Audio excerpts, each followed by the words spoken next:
guys, it's Coach BJ here. This is part of a segment that I'm calling Behind the Scenes. I've already done one not too long ago, maybe a month or two ago, about analyzing torque files or analyzing files for torque. So today's going to be about power. The Behind the Scenes series is going to be showing you guys how I analyze data, giving you the tools to help you analyze the data, and athlete development, athlete progress, stuff like that. Before you guys do anything, make sure you like and subscribe. I really appreciate it. It really helps the channel out, and you're going to be up to date on all the new content and all the new behind the scenes stuff that comes out, so make sure you do that. So today's video is called Body Weight for Watts, BW for Watts. Everybody loves power, everybody loves watts, and we're just going to talk about why I love body weight and how it applies to power. This video was prompted in response to me hearing power used in all sorts of ways that are not power. Sometimes we, colloquially we say power all the time. That's very powerful. Power lifting, we think heavy stuff. Lifting heavy stuff, requires power, but power is a measurement of work. It's not just how loaded something is, it's how quickly it moves and the relationship between those two. So we're going to dive into this and we'll quickly jump to why I love body weight for watts. A brief overview of what we're going to do today is we're going to go over how to use the calculator. We're going to go over RPM to lift speed or angular to linear velocity. We're going to go over how to hit a target power with weights. So whatever you do on the bike, what would that be in weights? And we're going to go over what kind of power you're going to hit at different body weights. So based on your body weight, what kind of power can you hit jumping? All of these sections are going to be linked in the description below, so you can jump ahead to a certain section or you can go back and review a certain section. Okay, so let's take a look at how to use this calculator sheet that I put together first. Enter your crank length in millimeters. So normally that's just what your crank is going to be. It's going to be in millimeters. 172.5, 175, 165, 170, whatever you got. I actually built in a little fail-safe, so if you put something out of left field like 120, it'll say error crank length. Okay, so enter body weight. We're going to enter the body weight right here. It's going to be in blue in kilograms. If you don't know your body weight in kilograms, you can put in your pounds. It'll give you kilograms, and then you just re-enter that over here. I'm actually 81 right now, so we'll put in 81. Cool. 81 kilos, crank arm length 172.5 is what's on my road bike. Target power 2,000 watts, because I love 2,000 watts. RPM. What RPM did you hit on that effort? Let's leave this at 100 for now. We're going to get there in a little bit. So there's a couple parts to this chart. We have our how to use section up here. We have our conversion KB to LBs and vice versa. Let's start with RPM to lift speed. So RPM is angular velocity. It's a circle. We pedal in a circle, and that speed is measured by how many times we go around the circle, how many rotations per minute. Same thing with an engine, how many times the engine rotates per minute. We can take that rotational speed and turn it into linear speed. So like a car going, 25 miles an hour. That's a nice straight line.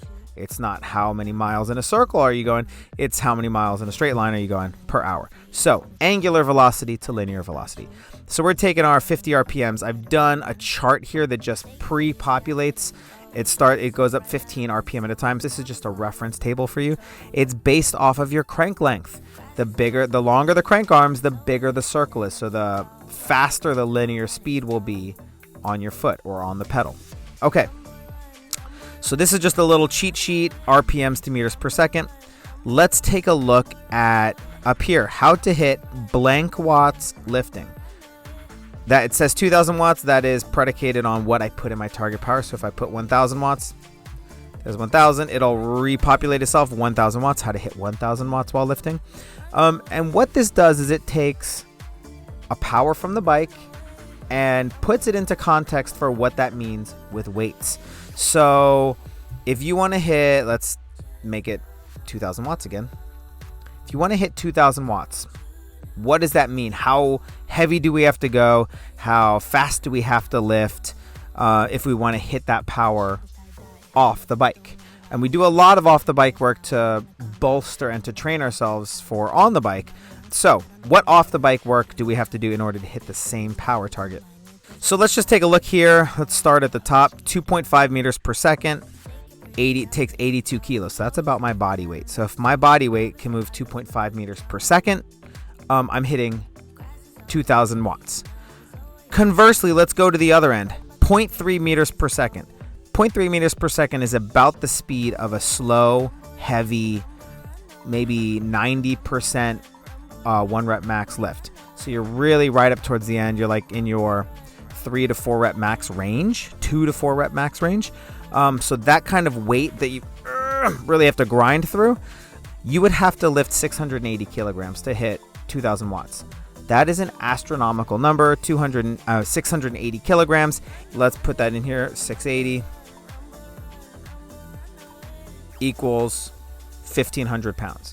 1,500 pounds at like a 90 to 95% 1 rep max style lift, you're going to hit 2,000 watts. That is unattainable in all realms, right? That is going to be so heavy, you'll crumple. Meanwhile, 82 kilograms, or being right around, in the 170, 180 body weight range, if you can accelerate your body weight 2.5 meters per second, that's going to be 2,000 watts. Let me point out right here, efficiency factor. I did not mention this. When an engine, let's say that there's an engine or a winch and it's lifting a weight, it's never a direct transfer of power. There's always a loss with friction, with heat. So usually we call that the, efficiency of the system. How much power did you put in versus how much weight were you able to lift? So because we have bodies and bodies are not perfect, but we don't know by how much, I usually set that to 95%. And that typically means that it will take less weight because you will have to produce more power at less weight to work through those inefficiencies. So it just ends up lowering those. So if we have a 95% efficient system, we're lifting 78 kilograms, which is even lighter, 2.5 meters per second. You might be wondering, how do I measure how fast I'm lifting? This is all great. How do I know if I'm lifting 0.3 meters per second or 0.7? So there's a couple different ways to measure this. One of them is obviously with a device. There are accelerometer-based devices, which means they're wireless and they'll just how fast they move. They sense the movement. And those can have some bugs in them. And then there's like a linear pull device, which will be a string, usually that's attached to the bar or the machine. And the faster the string pulls out of the device, the faster the lift is, and it'll measure that for you. There's also phone apps. There are a couple phone apps where you can pick the beginning of your lift, the end of your lift, and the phone will use a slow motion camera so it knows how long it took to do that lift, to the 100th of a second, just, like a slow motion camera. So there's a couple different ways to do that. I'm going to give you the quick and dirty just so you can estimate. 0.3 meters per second is going to be around 90% of your 1 rep max. So about, 3 rep max. 0.5 meters per second is going to be right around your 5 to 6 rep max. So we're talking 85%-ish 1 rep max. 0.7 meters per second is going to be around your 10 rep max. So that's around 75% 1 rep max. So let's just say 0.3 is about 90% 1 rep max. 0.5 is about 85% 1 rep max. And I'm estimating these. And 0.7 is right around 75% 1 rep max. The easiest way to figure out your 1 rep max is to lift the heaviest weight you can lift and try and find that edge. A safer way to test that would be with a 2 rep max, a 3 rep max, a 4 rep max, somewhere in that range. And you go to your maximum of a couple reps. So a capacity max. If you don't know how to convert maybe a 4 rep max into what your potential 1 rep max would be, I also have a calculator set up for that. That's a whole different YouTube video on how to use it. I'll link that below in the description. I'm not going to go over it here, but if you don't know what your 1 rep max is, then you want to work off those percentages to know if you're at lifting around 0.3, 0.5, or 0.7 meters per second. Go to that calculator, figure out what your estimated 1 rep max would be, and you could start to lift within those ranges. Okay, let's jump over here to jump power at current body weight. So when I put my body weight in, body weight equals 81 kilograms. If I were to make that 90, it would change itself to 90, and it would change the relative watts produced here. And I'm giving you guys watts per kilo just to relate that to what we do on the bike. I've done a lot of testing on myself, all different conditions, tired, rested, different styles, tested a bunch of other people. Typical body weight jump. So let's just say BW jump. Typical body weight jump, and that's coming off of a seated box, so a concentric only jump.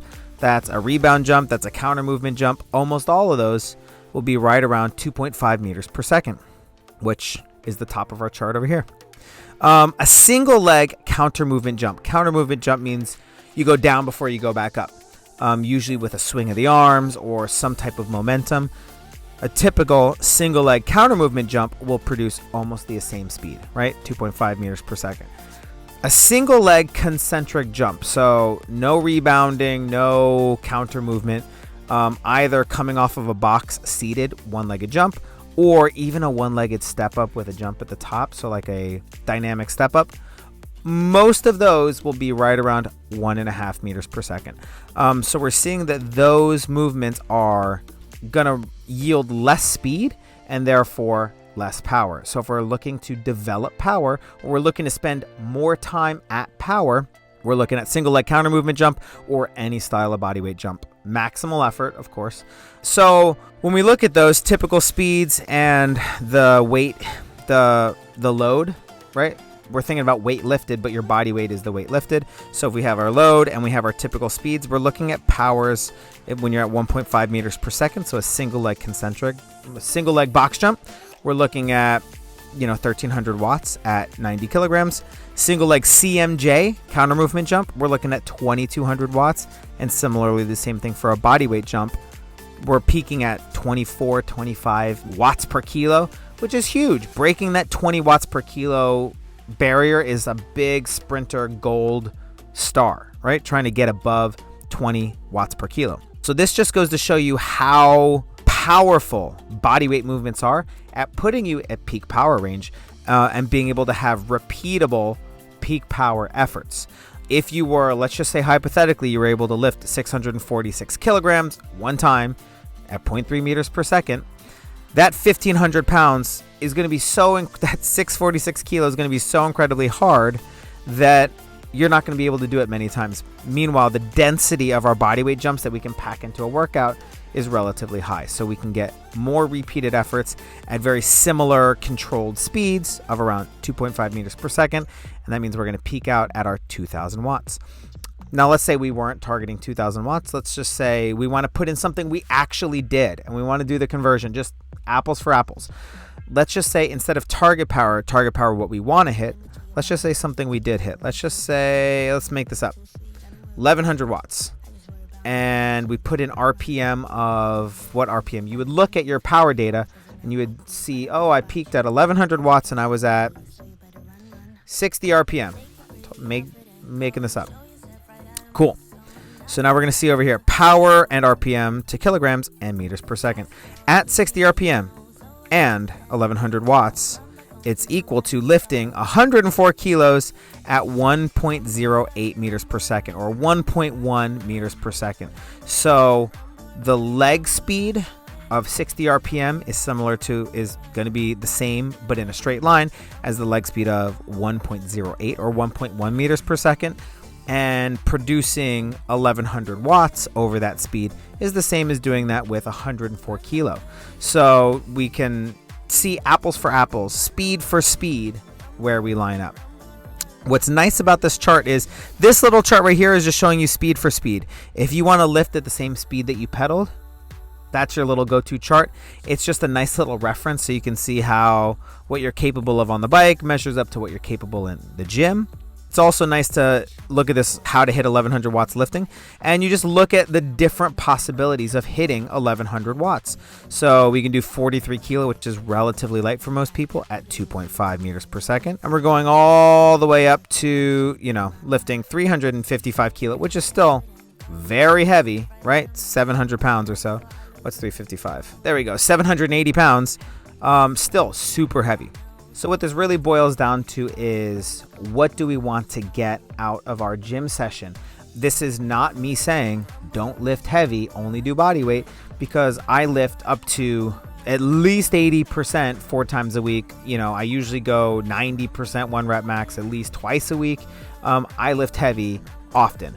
This is just to emphasize what power is, how you can get there with a more repeatable modality. So how you can get there more often and spend time at that power range that you want to develop, and to dispel a couple misconceptions of what power is. Power, colloquially, is different from power as a unit of work. So I hope you guys found this helpful. There's going to be a link in the comments below. Make sure you like and subscribe. It really helps out the channel, and I appreciate all the feedback. So put comments in the comment box. Let me know what you guys think. Let me know if you have questions about other, physics or like strength and conditioning style calculators. I make these all the time for myself. If you guys have any questions, you know where to find me. Until next time, get smart, be strong, go fast.